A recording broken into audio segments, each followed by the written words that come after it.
অপরাধের জন্য ক্ষমা করা হয়নি। সেই লিস্টে কি সাইদি ছিল?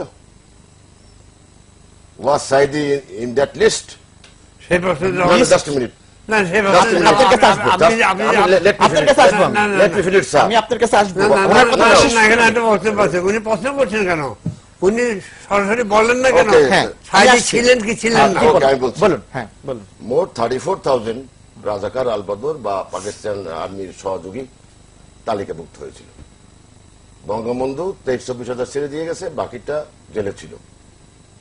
এবং 1973 সালে যে আইনটা হলো আন্তর্জাতিক বিচার আইন, ওখানে বলা তিনটে অপরাধের জন্য। আমার জানা মতে সাইদির নাম সেখানে নাই। আর সাইদিকে আমি চিনি, সাইদির বাড়ি পারেশাটে পিরোজপুরে। সে করতো কি জানেন?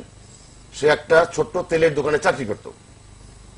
তা সে থাকতো, তার ভাইরা মোজাহার সাহেবের বাড়ি, ওইখানে দুইটি ইউনিয়ন আছে, একটা পারেশাট ইউনিয়ন, শঙ্করপাশ ইউনিয়ন। ওইখানে একটা হিন্দু একটা পাল বাড়ি ছিল।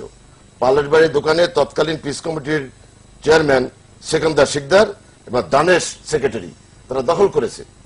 দখল করার পরে এই সাইদির বড় ভাইরা মোজাহার, তখন পিস কমিটির সেক্রেটারি ছিল শঙ্করপাশ ইউনিয়নের, আর একরাম খলিফা ছিল সভাপতি। ও সেই দোকানটা দেখাশোনা করতো। আর যেহেতু উর্দু এবং আরবি জানতে পারতো, ও চাঁদপুর থেকে পানিঘাটে মাল টানা আসা করতো।